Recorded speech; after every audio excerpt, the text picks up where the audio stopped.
Atos, capítulo 9, versículo 15.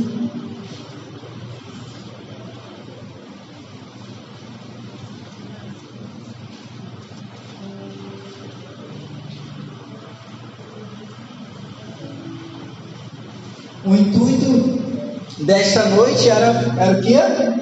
Quem lembra no início que eu falei? Dar oportunidade para os jovens atuarem. E como vamos atuar, irmãos? Sendo instrumentos na mão de Deus. É exatamente esse tema que eu quero falar essa noite. O texto diz assim: mas o Senhor lhe disse: vai, porque este é para mim um instrumento escolhido para levar o meu nome perante os gentios e reis, bem como perante os filhos de Israel, pois eu lhe mostrarei quanto lhe importa sofrer pelo meu nome. Amém? Aqui nós estamos diante de um texto que fala de um dos maiores missionários que esse mundo já viu, um bandeirante do cristianismo, um homem escolhido por Deus, separado para levar o evangelho, para atravessar a Macedônia. Se puderem abaixar só um pouquinho o microfone, senão eu vou deixar vocês surdos, hein? Vocês me dão muita liberdade no microfone. Para atravessar a Macedônia. Paulo foi um homem que parecia que para ele não havia barreiras, não havia limites, não havia muralhas, não havia nada que pudesse parar este homem. Quando a Bíblia fala que ele era um instrumento, preste bastante atenção aqui. A palavra instrumento aqui no grego, esquios, quer dizer um recipiente doméstico que era usado em embarcações. Este recipiente doméstico usado em embarcações era depositado coisas valiosas nesse recipiente. Preste atenção. Quando Deus chamou Paulo de um instrumento, Deus estava falando para Paulo que ele estava depositando em Paulo algo valiosíssimo. Paulo era como esse recipiente, como esse vaso escolhido, separado para receber algo da parte de Deus. A Bíblia faz muito essa analogia, esquios, que significa instrumento, vaso. Por exemplo, em Romanos capítulo 9, são chamados de vasos de misericórdia, ou vasos para perdição. Quando eu e você somos comparados a instrumentos como Paulo foi, Deus está nada mais, nada menos dizendo que Ele está depositando em nós algo valioso. 2 Coríntios capítulo 4 vai dizer que tendo neste vaso de barro a promessa, algo valioso que é a mensagem do Evangelho, Cristo Jesus. Nós, mesmo que nós sejamos comparados a esse recipiente, a esse vaso de barro, nós temos algo precioso que é depositado em nós. Jesus Cristo de Nazaré. Jesus Cristo, sim, é esse elemento que é depositado em nós. Por isso que nós somos instrumentos na mão do Altíssimo. Por isso que Deus faz o que Ele quer com este vaso. Ele usa da maneira que bem lhe apraz. Assim Ele fez na vida do apóstolo Paulo. Como podemos ser úteis no reino de Deus? Podemos fazer 4 perguntas importantes. Primeiro, quanto você se envolve na obra do Senhor? Ou, você já descobriu qual é o seu papel no corpo de Cristo? Ou, quais são os dons que Deus lhe deu? Quais são os elementos que Deus depositou nesse recipiente? Você já descobriu de que forma você pode contribuir eficazmente na obra do Senhor?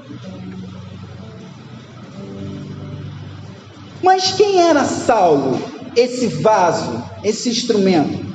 No contexto anterior, nós vemos em Atos capítulo 7, 58 e 8:1, que Paulo testemunhou a morte de Estevão. Estevão estava ali pregando para muitos doutores da lei, e esses doutores se revoltaram, essas autoridades se revoltaram em Atos capítulo 7, e vai dizer que em Atos capítulo 7, Paulo testemunha ali chamado de Saulo, que era um nome paralelo, Saulo como língua hebraica e Paulo denominado para a língua helenística.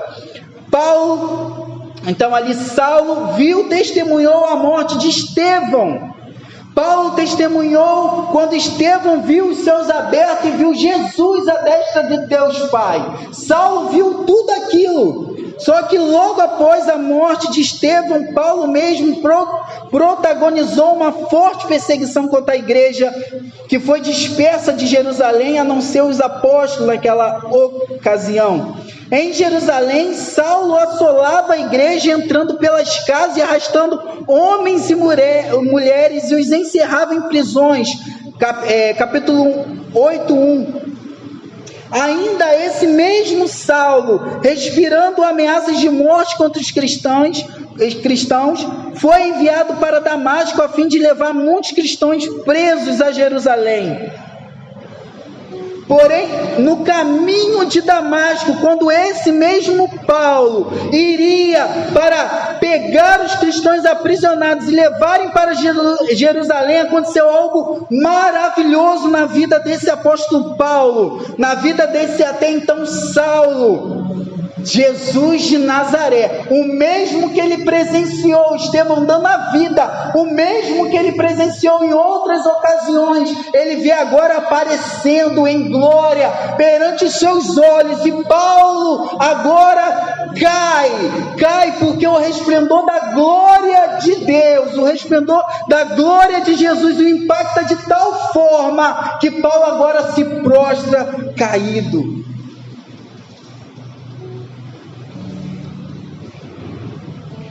Após esse encontro, Paulo diz às Escrituras que vai ficar 3 dias cego, provavelmente pelos cuidados de um homem chamado Judas. Deus então, em uma visão, comissiona um servo chamado Ananias para interceder por ele, o curando de uma cegueira e o batizando. Após seu batismo, ele foi para as sinagogas falar de Jesus. Primeiro, Paulo, por ser um instrumento nas mãos de Deus, teve um encontro real com ele. Para sermos um instrumento na mão de Deus, precisamos ter um encontro real com ele. E quais foram as principais marcas desse encontro que o apóstolo Paulo teve? Primeiro, antes desse encontro, Paulo, como eu disse, era um perseguidor dos cristãos. A Bíblia chama a terminologia para a perseguição aos cristãos que Paulo fazia de destruição. Paulo destruía os cristãos, aniquilava. O intuito de Paulo era acabar com essa seita.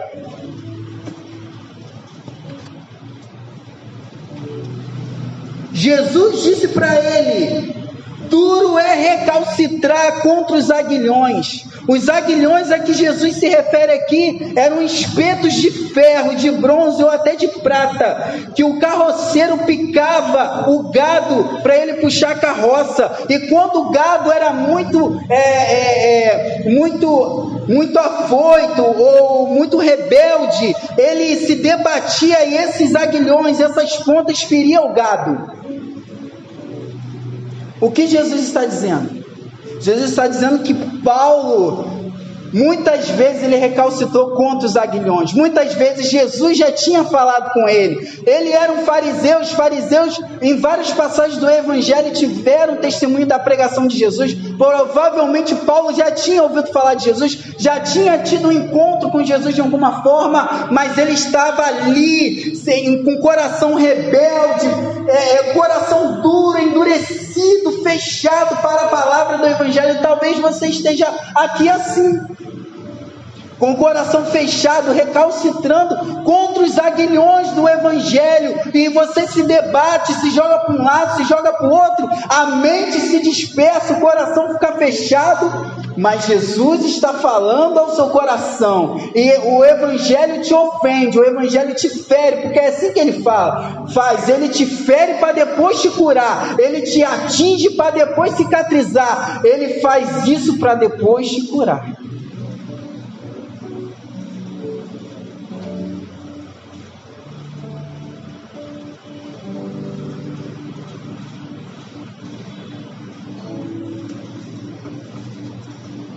Este mesmo Paulo estava perseguindo os homens. Será? Não. Jesus disse que ele não estava perseguindo os homens. Ele estava perseguindo o próprio Cristo. Quando você persegue a igreja, você não persegue os homens, você persegue o próprio Cristo. Porque a igreja é a continuidade do ministério de Cristo na terra. E Paulo queria fazer exatamente isso, continuar o ministério de Cristo na terra. Por isso, querido, que a Bíblia vai dizer que depois que ele foi cheio do Espírito Santo, no versículo 17, Paulo então, sem perca de tempo, ele anuncia nas sinagogas o Evangelho de Jesus. Será que nós estamos perdendo tempo? Segundo ponto,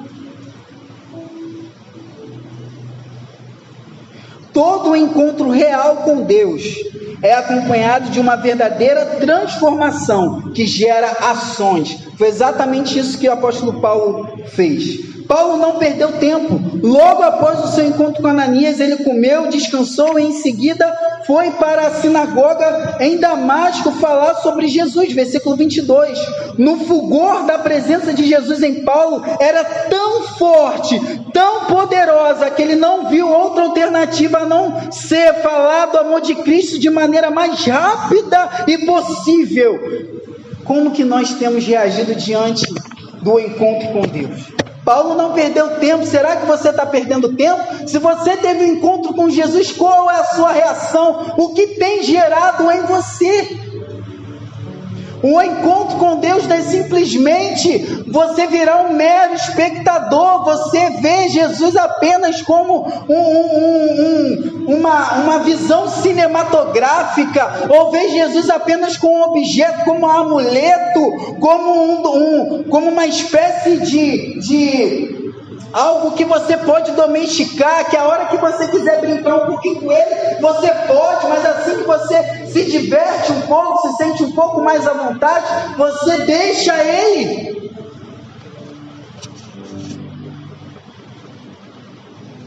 Não, Jesus é muito mais que isso, e Paulo sabia disso. No versículo 27 e 28, Paulo vai para Jerusalém e encontra com Barnabé e os apóstolos, e continua pregando ousadamente, agora pelas ruas de Jerusalém, a ponto de os gregos quererem o matá-lo. Paulo desiste? De forma nenhuma. Paulo tira um período de sabático, descanso, que nada. Ele vai para Salamina. Em Salamina, ele encontra uma resistência de um encantador, um certo mago.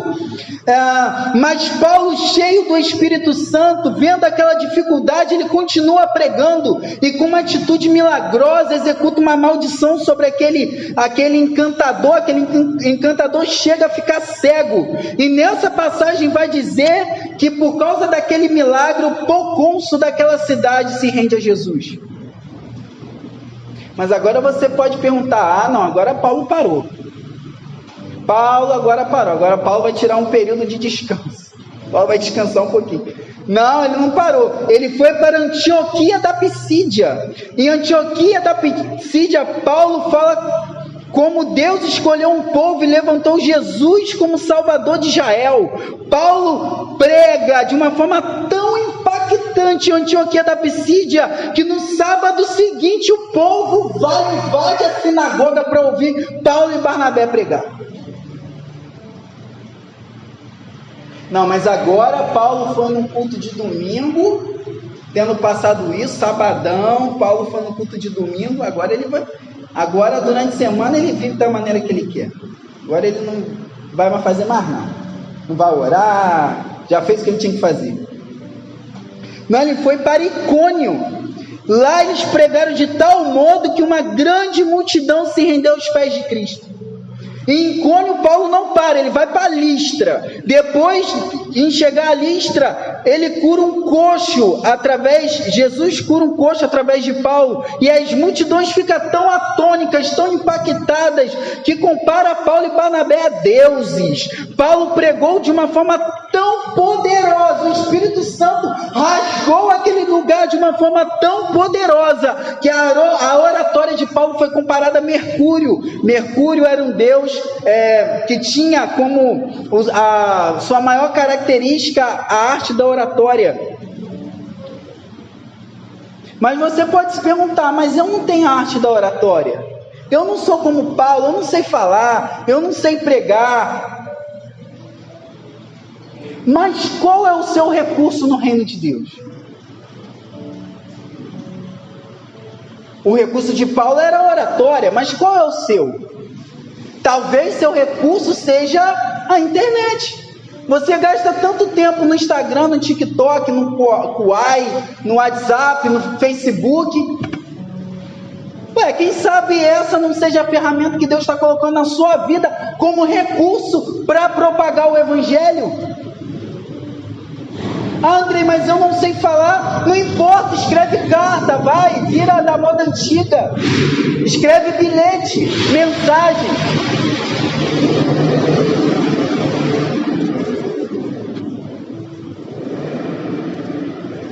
André, mas eu não sei escrever. Irmãos, tem um recurso.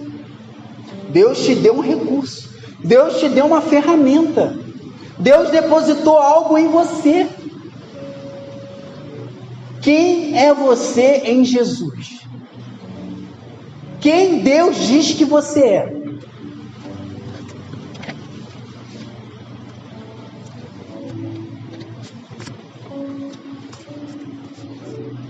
Minha mãe está aqui, ela pode testemunhar. Como que eu ficava para pregar? Irmãos, eu tremi igual vara verde. Ainda tremo. Se eu pegar aqui, ó, tô tremendo, ó. Não conseguia abrir minha boca. Quando eu cantava, o que falavam?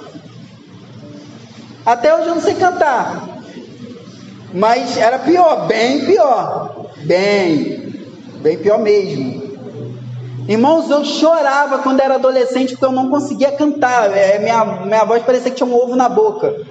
Eu não conseguia cantar direito, eu chorava, falava: Senhor, eu só quero cantar de uma forma melhorzinha para as pessoas conseguirem ouvir, pelo menos.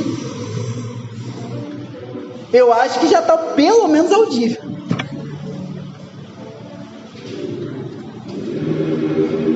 Irmãos, eu lembro que quando eu era adolescente, era incrível que na Assembleia de Deus que eu pertencia, eu com 14 anos, 15 anos, às vezes eu dirigia culto de libertação. Você lembra? Sexta-feira que Gianico me dava oportunidade. Irmão, culto de libertação, um garoto de 15 anos dirigindo. Demônio se manifestando. E aí, como que faz? Irmão, não era na base de filminho não. Invocação do Mal, Anabelle, era presencial o negócio. Era hardcore mesmo. Mas eu sempre tive desde novo uma coisa em mim, irmãos. Eu sempre quis que o reino de Deus avançasse de alguma forma, irmãos. De alguma forma. O que Deus tem depositado em você?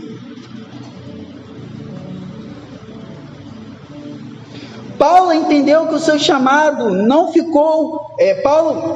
Paulo entendeu o seu chamado e não ficou de mãos atadas, somente dentro do seu quarto. Irmãos, Paulo entendeu o chamado dele, a vocação dele. Paulo não ficou vendo vídeo do TikTok não, irmãos. dancinha do TikTok. Não. Paulo, que entendeu o chamado dele, foi fazer aquilo que Deus o chamou para fazer, irmãos. É simples. O evangelho não tem complicação nenhuma. É muito simples, irmãos. Nós que complicamos tudo.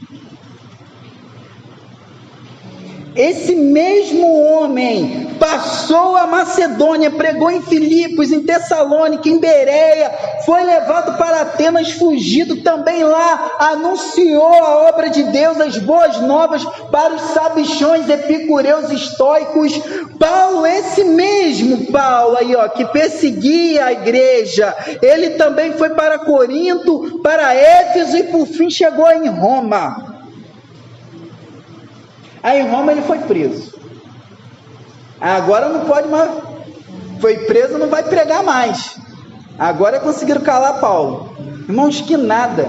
Em Roma, muitos soldados pretorianos se renderam ao nome de Jesus. Até preso, aquele homem pregava, irmãos. Sabe por quê? Porque era simples para ele. Porque ele tinha que falar do amor de Cristo. Simples. Se ele encontrasse uma pessoa na rua, ele logo pensava, vou falar de Jesus para ela. Às vezes eu cometo não é erro não, irmãos, é que eu não aguento. Às vezes eu estou com um cliente lá atendendo, eu trabalho com venda, né? Aí eu estou com um cliente atendendo, do nada, irmãos, eu já estou falando que eu sou da igreja, que eu prego, que não sei o quê. Aí eu falo, caramba, será que era para ter falado? Mas ninguém nunca me fala. Aí teve um rapaz que eu conversei, né? Ele era da igreja também da Batista, né? Aí a gente trocou uma ideia, por fim ele comprou comigo. Aí no final da venda ele chegou lá na porta e falou, vem cá, você falou que era da igreja só para vender para mim não, né? Eu falei, não. Pode ficar tranquilo, transforma. Aí ele, tá, então tá bom. Aí ele falou, passa lá essa semana lá em casa que eu tenho uns remédios e umas roupas para doar. Eu falei, glórias a Deus. Tá vendo, irmão? Deus abre portas onde parece que não tem.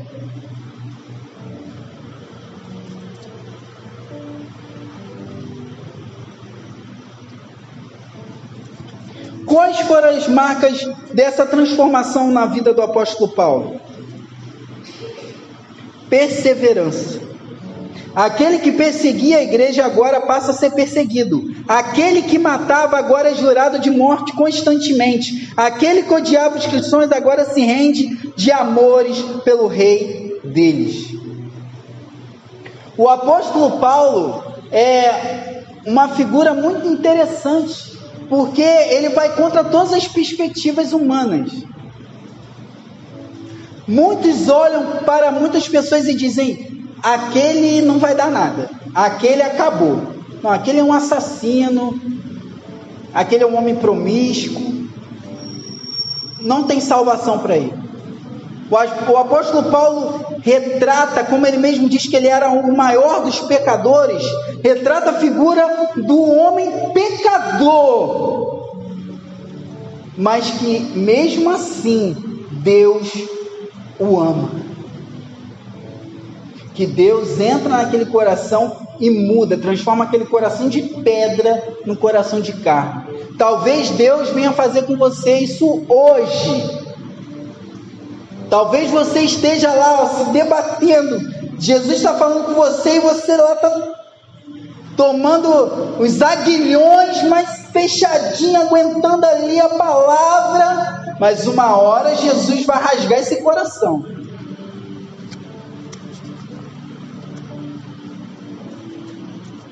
Satisfação em Cristo. Paulo, na carta aos Filipenses, que foi uma cidade onde ele foi preso também, Paulo diz que mesmo passando por muitas dificuldades, irmãos, tudo ele soube aguentar.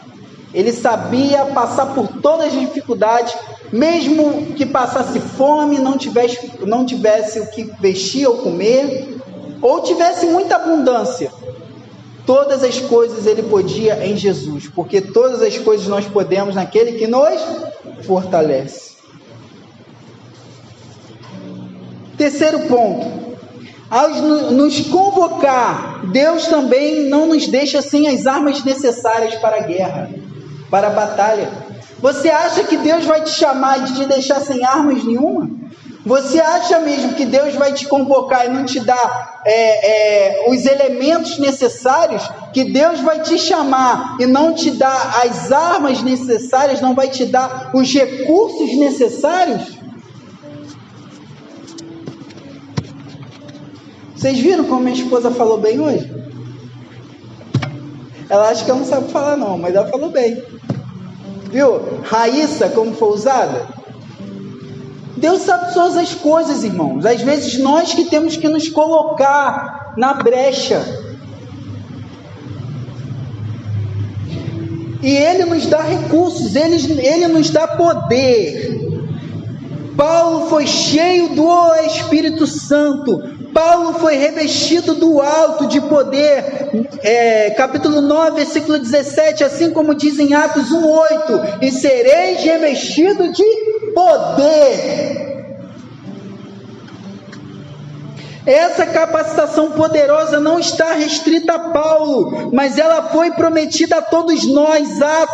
Atos capítulo 2, 39. O que diz Atos 2, 39? Olha o que ele diz, que a promessa de Joel, que o Espírito de Deus seria derramado sobre toda a carne, ele diz: pois para vós é a promessa, para os vossos filhos, para todos que ainda estão longe, isto é, para todos quanto o Senhor Deus chamar. Essa promessa foi prometida por Joel em capítulo 2, 28, Isaías 44, do 3 ao 5. Deus nos prometeu dons capacitadores para o serviço e para o ministério. Exemplo, o apóstolo Paulo vai falar de dons de serviço, contribuição, socorro, ensino, liderança, administração, dom de evangelista, pastores e mestres. Esses dons devem ser buscados com zelo. 1 Coríntios capítulo 12, versículo 31. E Deus nos concede esses dons capacitadores, e Deus também nos capacita. E escolheu 12. Marcos 3, 14 e 15. Escolheu 12, qualificando-os como apóstolos, para que convivessem com ele e pudessem enviar e proclamar.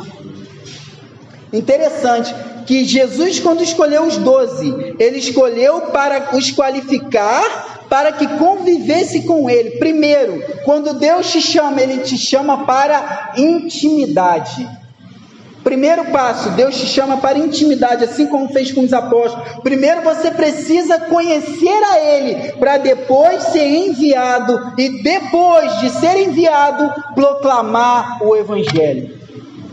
Não tem como você proclamar a verdade de quem você não conhece. Você não tem como falar de alguém que você não conhece. Você só fala de quem você conhece. Eu vou falar na minha faculdade sobre Henrique VIII. Primeiro você tem que estudar sobre Henrique VIII para falar sobre ele. Eu vou falar na minha faculdade sobre Aristóteles, sobre Platão, sobre Epicuro. Primeiro você tem que conhecer Tomás de Aquino. Primeiro você tem que conhecer, ler as obras. Como você vai falar de Jesus se você não lê a Bíblia? Se você não quer conhecer a autorrevelação do próprio Cristo que o vocaciona? Paulo entendeu isso. Paulo entendeu a carreira que ele tinha que trilhar. E ele disse: preso em Roma, combati o bom combate. Repitam comigo: combati o bom combate, terminei a carreira e guardei.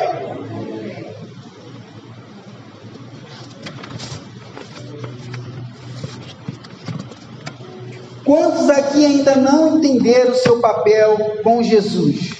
Quantos ainda não entenderam o seu papel no reino de Deus? Quantos ainda não sabem quais recursos devem usar ou quais recursos têm? Feche seus olhos agora. Peça ao Senhor esses recursos, esses dons. Peça a Ele capacitação. Senhor, me capacita. Senhor, eis-me aqui. Fale como o profeta Isaías: a quem enviarei eu? Senhor, eis-me aqui, envia-me a mim. Diga a Ele: Jesus, eis-me aqui. Jesus, eu sou pó, eu sou cinza, mas sou teu servo. Usa-me. Senhor, usa-nos, Senhor. Fale aos nossos corações, Senhor. Senhor, se há alguém aqui que recebeu essa palavra, que crê no Evangelho, ou que ainda não crê, que está como um gado, um animal, que se debate contra os aguilhões, que está com o coração endurecido, em nome de Jesus, traga o arrependimento de pecados.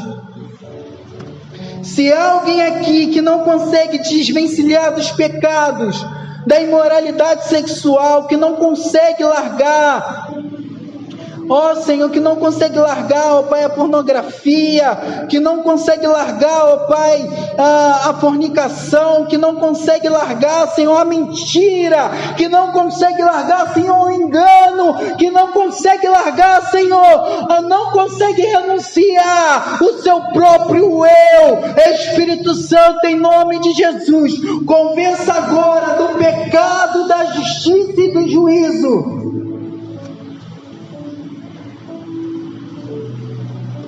Se renda a Jesus, se renda ao Criador da sua vida, se renda a Jesus de Nazaré, que sangrou no madeiro, que entregou a sua própria carne por amor de nós. Se entregue a Jesus. Quem quiser perder a vida por amor de mim, achará. Quem perde a sua vida verdadeiramente a acha. Quem crê em mim tem a vida eterna, mas quem não crê está condenado. Eu sou o pão da vida, diz o Senhor.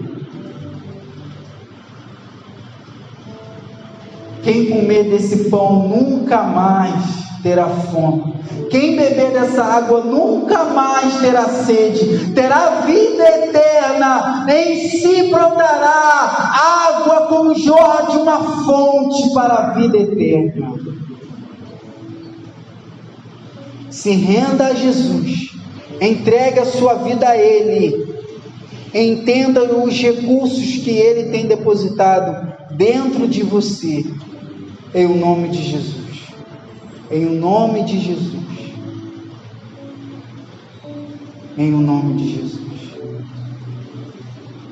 Se há alguém aqui que entendeu esta palavra,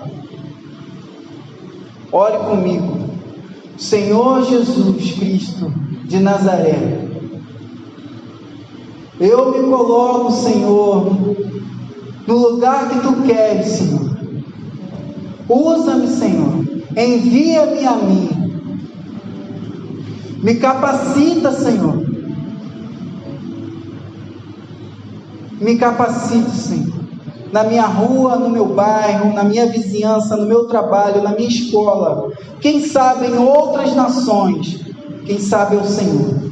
Envia-me a mim, abra as minhas bocas, as bocas, Senhor, abra a minha boca, Senhor, coloque as palavras certas nos meus lábios, e proclamarei a Tua palavra, que em nome de Jesus, que hoje seja um divisor de águas em nossas vidas, em nome de Jesus. Amém. Amém?